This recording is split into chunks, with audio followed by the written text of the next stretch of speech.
नमस्कार, मैं नेहा शर्मा आपके साथ और आप देख रहे हैं जस्ट इंडिया। खबरों के प्रायोजक हैं रंज care showroom in Rohtak and Bahadurgarh. Showroom पर आएं, टेस्ट ड्राइव लें और गाड़ी बुक कराएं। Oscar super speciality hospital and trauma centre. Bharatiya Janata party की आज संसद भवन परिसर में संसदीय दल की बैठक हुई।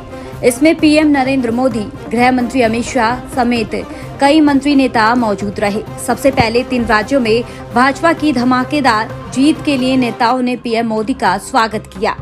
नेताओं ने मोदी जी का स्वागत है के नारे भी लगाए। बैठक के बाद संसदीय कार्य मंत्री प्रहलाद जोशी ने मीडिया को ब्रीफ किया। उन्होंने बताया कि बैठक में पीएम ने मध्य प्रदेश, छत्तीसगढ़ और राजस्थान में भाजपा की जीत का श्रेय कार्यकर्ताओं को दिया है। पीएम ने कहा है कि 3 राज्यों में हमें अच्छी जीत मिली, साथ ही तेलंगाना और मिजोरम में भी हमारी स्ट्रेंथ बढ़ी है। इसके अलावा पीएम ने तमिलनाडु, आंध्र प्रदेश में साइक्लोन मीचोंग से हुए नुकसान पर भी बात की है। राष्ट्रीय राजपूत करनी सेना के सदस्यों ने जयपुर में संगठन के प्रमुख सुखदेव सिंह गोगामेड़ी की हत्या के खिलाफ बुधवार को सड़कों पर उतरकर आक्रोश व्यक्त किया है। राष्ट्रीय राजपूत करनी सेना के कार्यकर्ताओं ने भोपाल, इंदौर और जबलपुर समेत मध्य प्रदेश के कई शहरों में विरोध प्रदर्शन किया। अब राजपूत समुदाय का प्रतिनिधित्व करने वाले संगठनों ने गोगामेड़ी की हत्या के विरोध में मध्य प्रदेश में बंद का आह्वान किया है। इसको लेकर पुलिस सतर्क हो गई है। भोपाल में राष्ट्रीय राजपूत करनी सेना के कार्यकर्ताओं ने एमपी नगर के ज्योति टॉकीज चौराहे पर सड़क जाम कर मांग की है कि गोगामेड़ी की हत्या में शामिल हमलावरों को मुठभेड़ में मार गिराया जाए।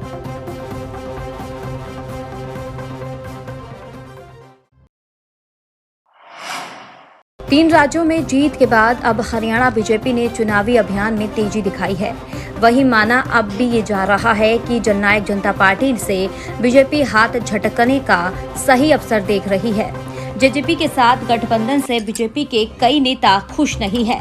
वो खुले तौर पर जेजेपी से गठबंधन खत्म करने की बात कह चुके हैं। संभावना ये भी जताई जा रही है कि अगर केंद्रीय नेतृत्व की तरफ से अनुमति मिली तो खट्टर सरकार के मंत्रिगण में बदलाव हो सकता है। मंत्रिमंडल में बदलाव के कई कारण हैं। गृह और स्वास्थ्य मंत्री अनिल विज करीब 2 महीने से स्वास्थ्य विभाग का कामकाज नहीं देख रहे हैं।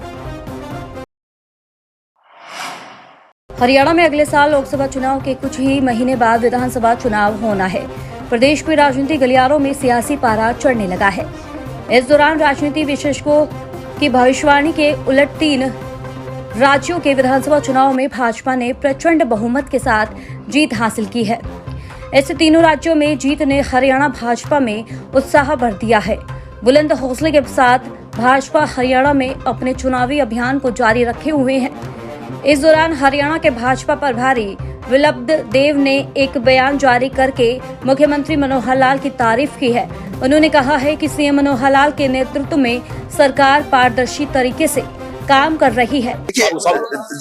देखिए अभी सीट कितना देगा वो तो जनता को निर्भर करता है। हम लोग भाई अहंकारी नहीं है, घमंडी नहीं है, हम तय नहीं करते।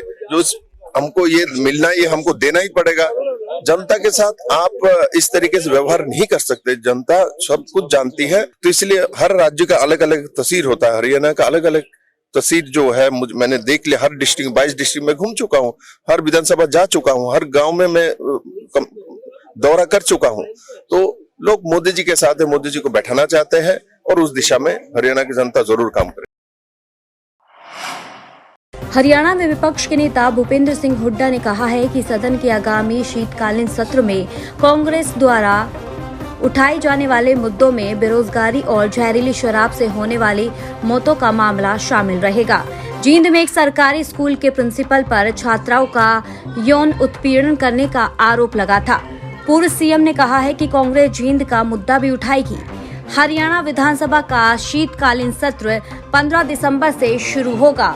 हुड्डा ने कहा है कि बीजेपी जेजेपी केवल औपचारिकता पूरी कर रही है। हमने तो एडजॉर्नमेंट मोशन दिया है। जहरीली शराब यमुनानगर में कुछ लोग मारे गए उसके लिए, और क्योंकि इन्होंने एसआईटी की लगाई है और एसआईटी की रिपोर्ट नहीं आई, अभी आती भी नहीं है। जबकि हमारी मांग थी कि ये बड़ा गंभीर मामला है, हाई कोर्ट के जज के उसके अंदर सीबीआई की इंक्वायरी की जाए। सरकार जो मेजॉरिटी है कभी सेशन बढ़ाती नहीं, कि उनके पास कोई मुद्दे नहीं है, जवाब देने की हिम्मत नहीं रखते। और कॉलिंग अटेंशन मोशन भी दे रहे हैं, एडजमेंट मोशन भी दे रहे हैं। जहरीली शराब पर तो एडजमेंट मोशन दिया गया है, बाकी और मुद्दों पर 10-12 कॉलिंग अटेंशन दिए गए हैं। चाहे वो शिक्षा से संबंधित है, स्वास्थ्य से संबंधित है, किसानों से संबंधित है, लॉ एंड ऑर्डर से संबंधित है, ये सारी चीज।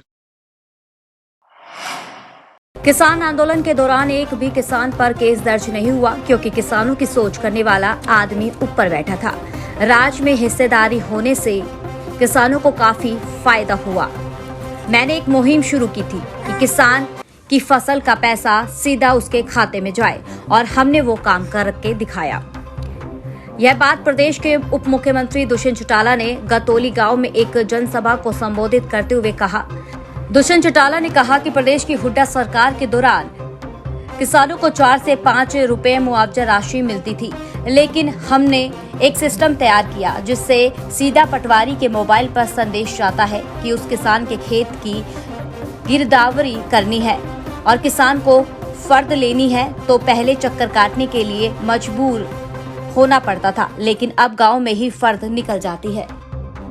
गेड़े मारा करते थे आड़ती के, 2 महीने तक गेड़े मारते थे। आज 2 दिन में टड़ंग कर दे। ये मुमकिन क्यों हो पाया? क्योंकि किसान की सोच का व्यक्ति राज में बैठा है। आज फसल खराब हो जाती है, पानी खड़ा हो जाता है, मोबाइल से पटवारी के मोबाइल पे मैसेज जाता है कि गिरदावरी करके चला जाए, क्षतिपूर्ति। और पहले क्या व्यवस्था थी?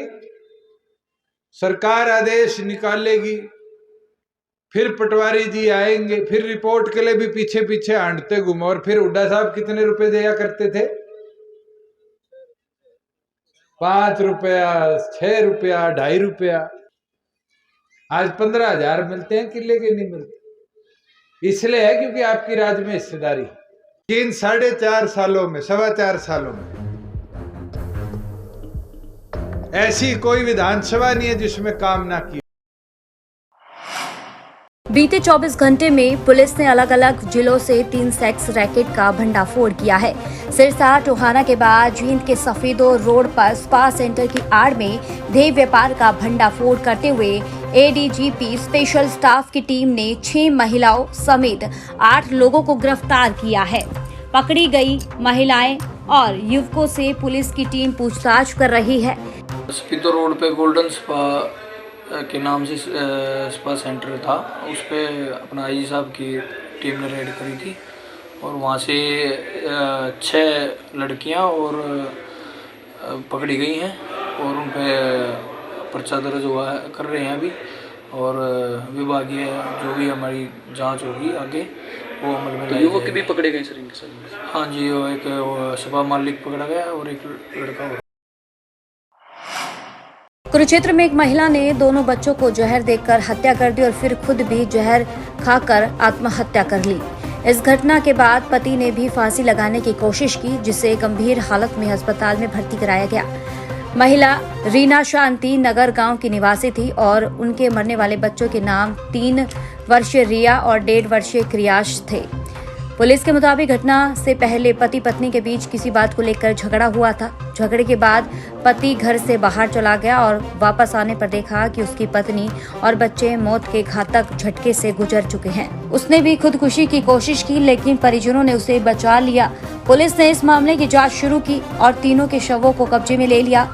पति राकेश से भी पूछताछ की जाएगी। घरेलू कलह को लेकर यह मामला बताया जा रहा है। हरियाणा के पलवल में 2 सगे भाइयों ने अपनी ही नाबालिग चचेरी बहन को घर में अकेली देखकर हवस का शिकार बना दिया। इतना ही नहीं, उसकी अश्लील वीडियो बनाई और वायरल करने की धमकी देकर बार बार रेप किया। मामले का खुलासा तब हुआ जब नाबालिग गर्भवती हो गई। पुलिस ने नाबालिग के पिता की शिकायत पर दोनों आरोपियों और उनके पिता के खिलाफ सामूहिक रेप सहित अन्य धाराओं में केस दर्ज कर कार्रवाई शुरू की है।